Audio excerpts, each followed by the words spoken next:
I heard about Joy through a friend, and I asked her. It was basically a blind date that only lasted 18 hours. Because we went from Indiana to Chicago and back. And at the end of that, I thought, this is one hot woman. And we had instant chemistry, and I thought this was really going to go somewhere. But then he didn't call me for 3 weeks, and I was like, oh, I guess I was wrong. Hey, welcome to this episode of the Art of Espousing podcast, and thanks for taking some time out of your full life and joining us for this show. We hope you had a great week. We are so excited about today's episode. We have our two marriage mentors, the people we look up to, our heroes. We aspire to be them one day, Don and Joy Bray. They've been married 58 years, and anyone who knows Don and Joy Bray looks to them as a godly example of not only longevity, but vibrancy in a marriage. You know what, James? She says when Don walks in the room, she still has a flutter going on in her stomach. That's pretty cool. I love it.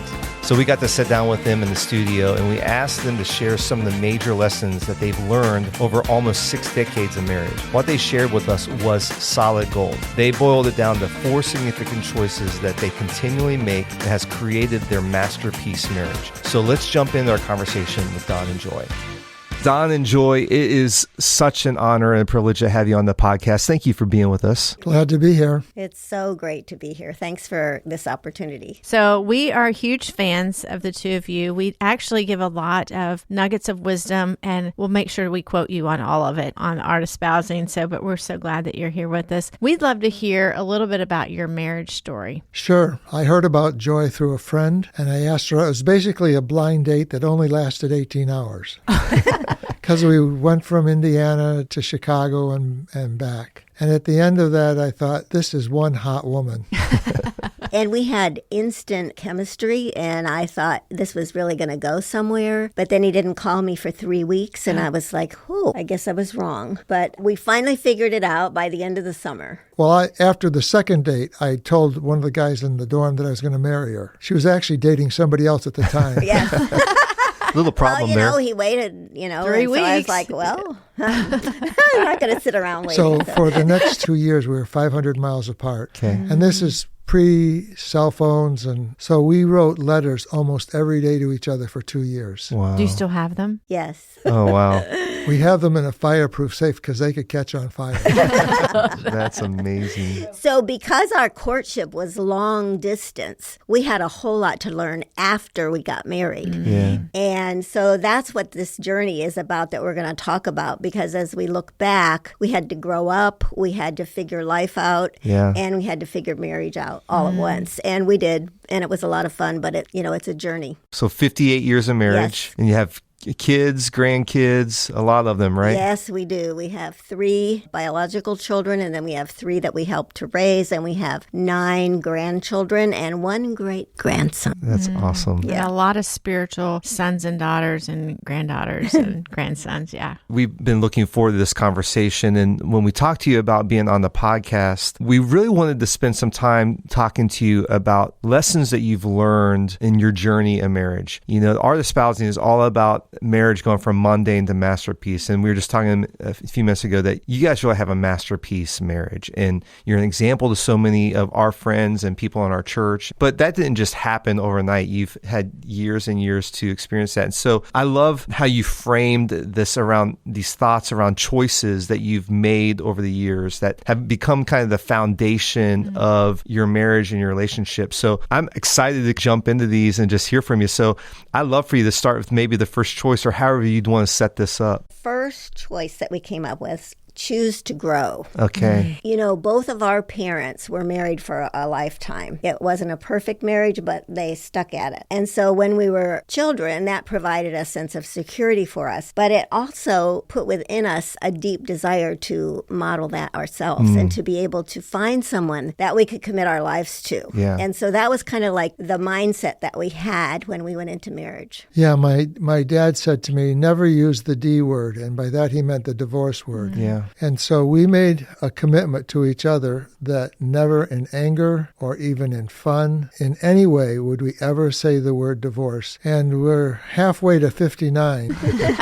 that's a covenant that we've kept with each other. Having this commitment to longevity provides a platform for us to grow from, gives us the confidence that we can face issues and work through them because we know that we don't have any other choice because we're never going to divorce. Now, some of the folks that are listening today may not have that experience, and I think it could be helpful if you would make friends with someone that has a long-term marriage and just hang out with them and let them mentor you a bit, because keeping a commitment in marriage is such a beautiful thing and is so rewarding. And we also had to grow up. You know, we were in our early 20s. We thought we were grown up, but we weren't. We both brought a lot of scars from our childhood. I had pent-up resistance to authority because my dad was very authoritative, and, you know, we had to toe the line, and if we didn't, too bad. And we were not allowed to express our opinions, so I felt silenced. So I took all that into my marriage, which was not very helpful. I was defined with what I didn't do. My dad was very musical. My sister and brother were very musical. And my dad looked at me one day and said, "You're an archer." That's my mother, because she didn't sing. And that's just an illustration of some of the things. I was more interested in sports rather than education. Both my sister and brother were really great students. And so that developed some inferiority inside of me that I had to deal with and I brought into the marriage. I had to learn how to fight fair, because I knew how to fight, but I didn't know how to fight fair. I didn't know how to disagree agreeably. I wanted to blame other people. I didn't want to take responsibility for what I said. And I wouldn't take responsibility for my own emotions and actions. So I had a lot of growing up to do. I could cover it with my extroversion, rah-rah personality, but underneath it was stuff that we had to grow through. Yeah, and mine was a bunch of emotional healing, really, that just took years. I mean, I was in my early 50s, actually, when I finally had a showdown with my dad. Really? I mean, that sounds like I was really a slow learner. But anyway, it finally happened. And there was a situation that I just thought that the decision that he was making was not a moral choice. And I was able to express that in a way that I'd never been able to express that to my father before. And Don was right there. And that confrontation and the healing that came from the release of being able to be myself and to say what I thought in the right way just broke those chains of insecurity and all of that stuff of feeling. I mean, our marriage just stepped up like that. I mean, huge. I couldn't believe it. I mean, it was almost instantaneous, wasn't it, honey? It was. I mean, it was fabulous. It really was. So we won't go into details on that one. I love it. So another way that we like to grow is that we like to cheer each other on. I remember several times I had, of course I raised the children and then I had my own career, but I always had expressed a desire to learn theology because my dad was a pastor, his dad was a pastor, Don's a pastor, blah, blah, blah. And so I just had a real...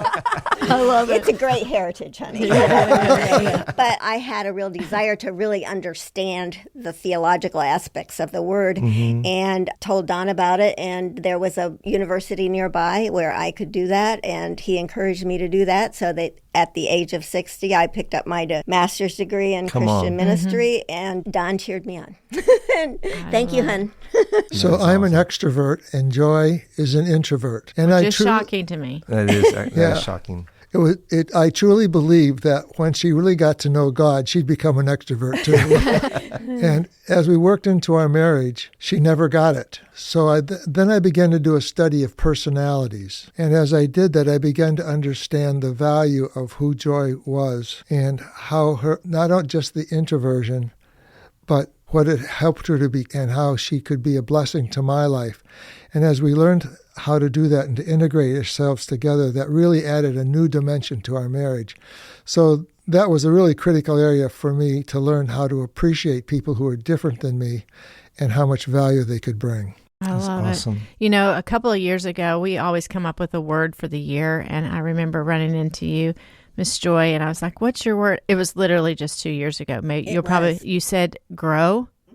And I'm like, oh my goodness. No, she didn't just say grow. And I'm like, but growth mindset is for you to be, I hope you don't mind me telling your age because I think it's fair. You're okay with this? Oh, yes. That you guys are 80 years old and you're just growing and pursue growth in all areas. And so it's so inspiring. So yeah, I can totally see that choosing growth has been one of your choices. What is the second choice that's helped your marriage thrive? The second choice was to choose grace. Mm. One of the things that attracted us to each other was our commitment to love and serve God. That was just foundational, and that had already been set in our minds. But then in our first year of marriage, we really committed to choose God's call over family, comfort, security, success, everything. And our journey has taken a lot of twists and turns, and some of them have been totally unexpected and actually not cheered on by some of our friends and family. I remember when we were called to Papua New Guinea, we both prayed individually and felt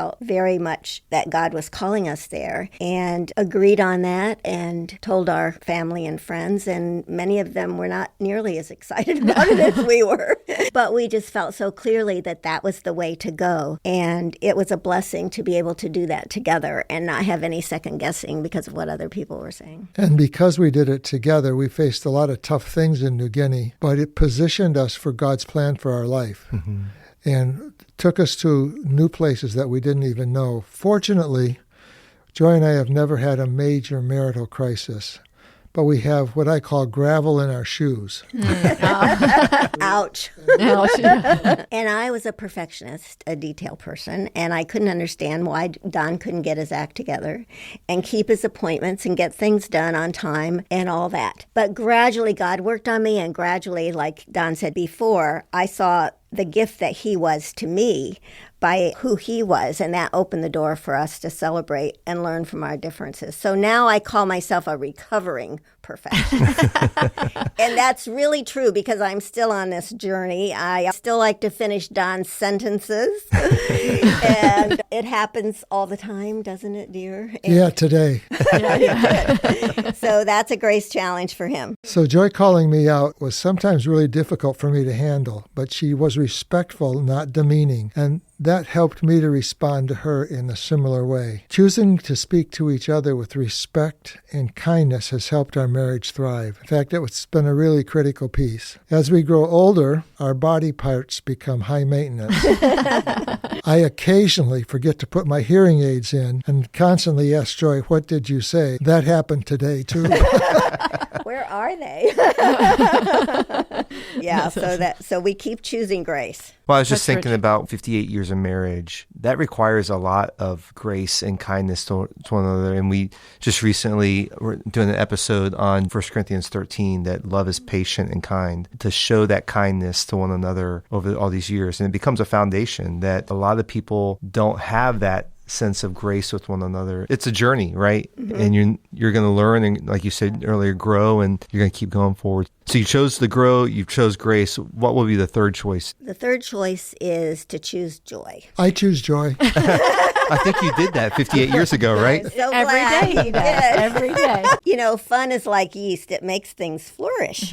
And one of the things that made me fall in love with Don was his sense of humor. But I still remember the day when he walked out of our home, and I sensed that all the laughter walked with him. And so I actually asked the Lord to specifically give me a sense of humor, and he did. And we've built that as a core value in our marriage and our family, and it's made a huge difference. I like to be spontaneous. So occasionally, for no reason at all, I'll just bring Joy some flowers and make her wonder what I did wrong. But I prefer chocolates. But I do love to surprise her. And one of the things that we've become famous for around here is our story of how we'll sneak up on each other when we're in the shower. Yeah. And pour some cold water on you. Lisa's learned that one from you. Yes, I've done Sorry it. about that. It's fun to watch just the panic. I know. And what happens is an unbiblical response, because the Bible says to let God bring revenge, but Joy always brings it back. And so we used to sing silly songs. I loved when we would get together, because we lived so far apart. Every moment was special to us. Even so, driving anywhere, I would start making up silly love songs to her that she seemed to enjoy. I'm not as creative now as I used to be, But what we've done is we now sing silly songs to our grandkids on their birthdays. And a lot of times they'll not answer the phone because they want it to go to voicemail. That's So as we awesome. sing off-key and crazy stuff, Yeah. they yeah. want to record it so they can show their friends their crazy grandparents. Like we'll sing something like "Happy Birthday" or something like that. So, but life isn't always fun, and so we have to learn to laugh even when it doesn't turn out like we expect. I can remember camping trips where it was pouring rain and our tent filled with water, but now when we talk about that now, we just laugh and laugh and laugh because it was a character building experience, and that's what the kids say. Mom, you always said that this is a character building experience, and it was. But that way, it's so much better than sitting around saying, "Oh, wish the rain would stop." Yeah, right? it's true. So we've got a great family story, which is called Love Beach. We did a family cruise, and Joy found in the Bahamas, on one of the islands, there was a place called Love Beach, which they said was absolutely gorgeous, like a movie set. And it was public. So we loaded all 23 of us in a city bus, $1 a piece, and went out 15 miles into the country and came to Love Beach. And it was just as spectacular as the guidebook said, except we were met by an American guy, about 6'3" and 270 with shaved head. He was a bouncer. And he looked at us and he said, "It'll cost you $50 a piece to use the beach." Now, this was Joy's trip. So here's this 6'3" bouncer guy, and then there's Joy at 5'2" and 110 or maybe 115. And she walks up to him and says, "No, you can't do that because the book says it's free."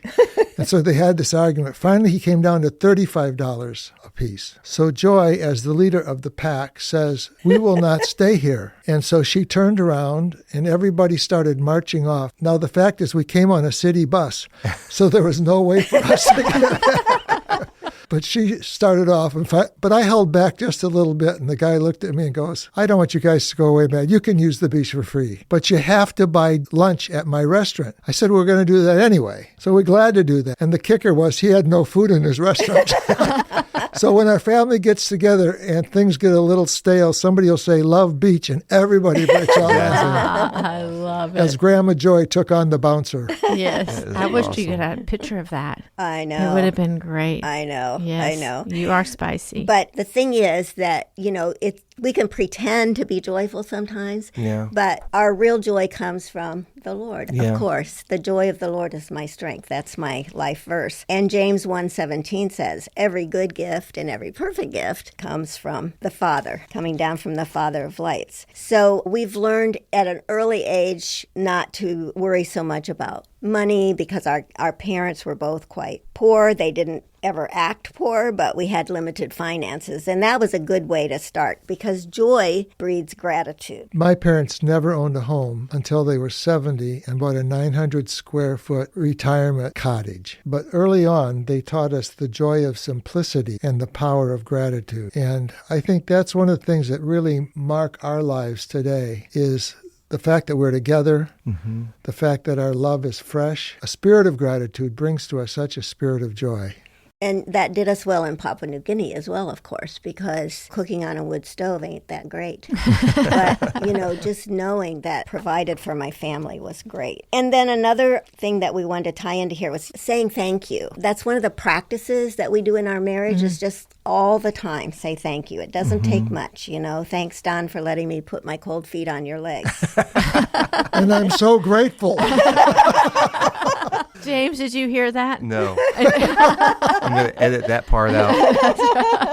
And even this morning, thank you for fixing breakfast, honey, because he actually fixes breakfast every morning. I want you to know. Wow. And then he said, well, thank you for fixing the... I mean, it's just... I'm a cereal specialist.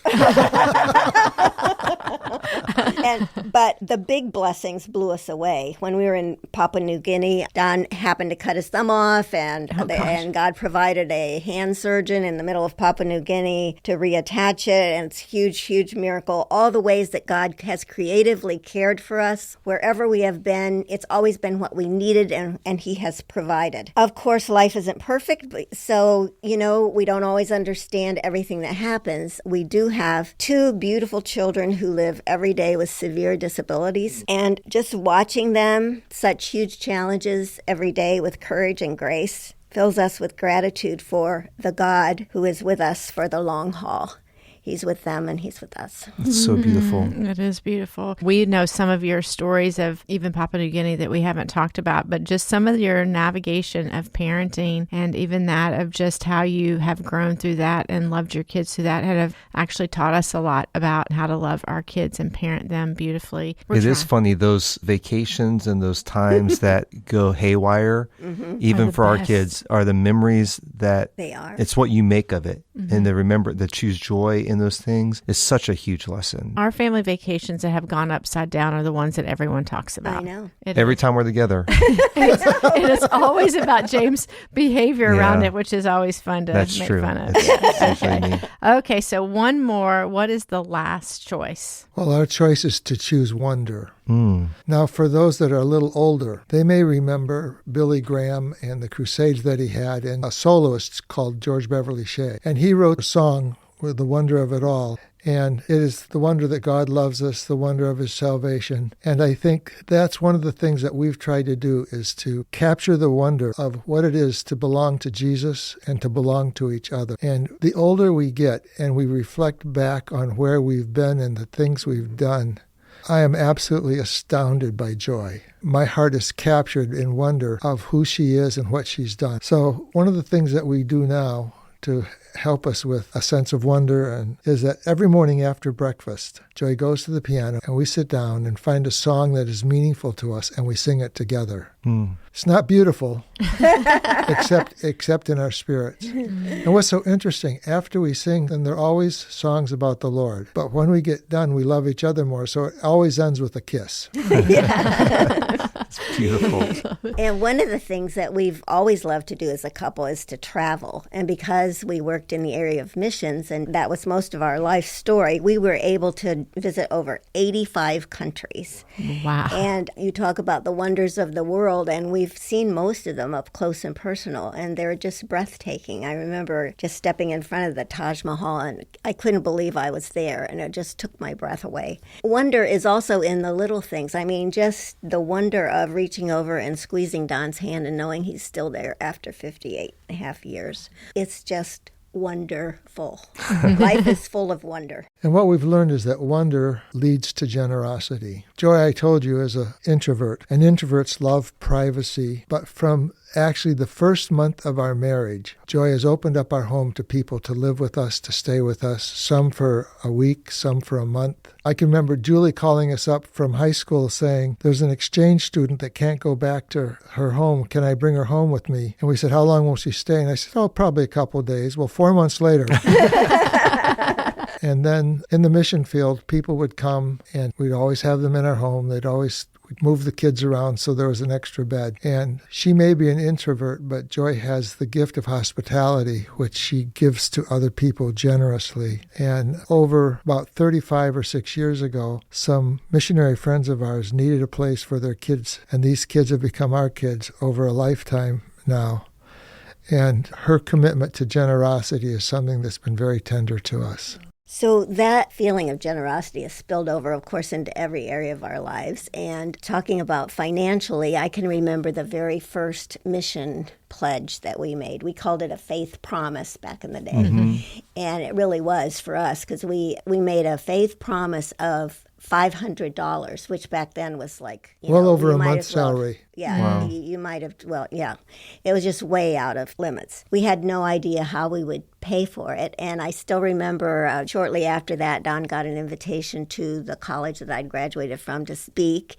And they gave him a check, an honorarium. And it was $500, which was more than, anyway, but... My sermons weren't that good. That was just one little tiny episode, but God kind of made that at the beginning of our marriage to kind of help us have the faith to believe that he could help us to, the way he had blessed us was so that we could bless others. And that's exactly what happened. So our greatest joy right now is to be able to bless others because our life has been such a blessing. I think as we prepared to share with you guys, the thing that impacted me is that life is a choice. Mm-hmm. And we're not victims, but we can keep making choices to see things, to work through things, to learn things. And what we've discovered is when we aligned ourselves with God's purposes and made those choices, that opened up life for us to live it to the full. Yeah. I love that choosing wonder. I love all of those 4 choices. So much stuff there that if, listeners are listening today, taking one of those and just starting to apply those are going to take your marriage to a whole nother place. And you guys are such an example of everything you shared there. We've watched you, we've known you for years, and it's true and authentic to who you are. So thank you for sharing all that. I'm going to kind of throw you a curveball. And, one of the things that we love about this podcast is it's really about practicing the art of espousing. And obviously, you all have had a lot of practices to create this masterpiece marriage that you have. And you shared a couple of them, playing songs and singing and so forth. But I'd love to leave our listeners with one simple, practical tool or tip that they could apply, something that maybe you guys do on a regular basis or something that you found in your communication that you think would be helpful for our listeners. And it could be Pastor Don could have one, Miss Joy could have one, or it could be a collective one. That's right. We did not mention this, but I do think that probably one of the practices that we've done from day one has been praying and because we can pray with other people, but when we pray just together, the two of us, something happens between us and between God, and I heartily recommend it. That's every beautiful. day. Make it a habit. Love it. I think for us, life has been a combination of little things that we keep doing, but probably one thing that I think is absolutely critical is the respect that we have for one another.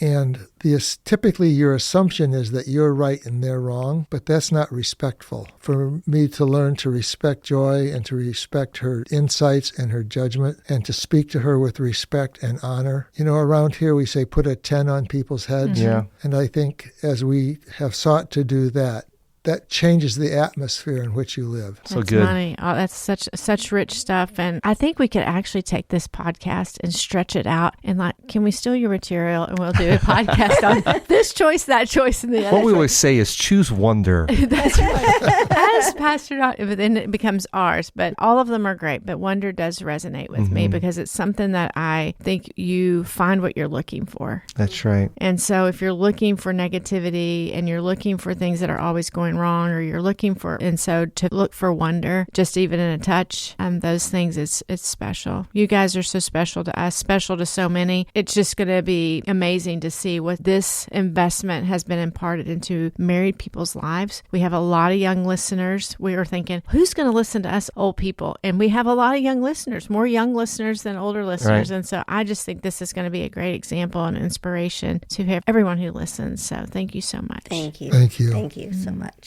Man, that was some seriously good stuff, and it was so much fun.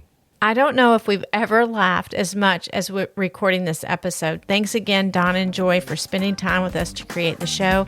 And thanks to all of you listeners for taking time to be with us and listen to the podcast. If you have questions or comments about what you heard today, we love to connect with you. You can email us at artespousing.com, or you can also message us on Instagram at artespousing. We want to invite you back next week because we're going to share a recent learning around conflict that came as a real life situation in our marriage. We think it's going to be super helpful for your marriage, so we hope you'll join us. Have a great week, and we'll see you next time on Art Espousing Podcast. Until then, bye-bye.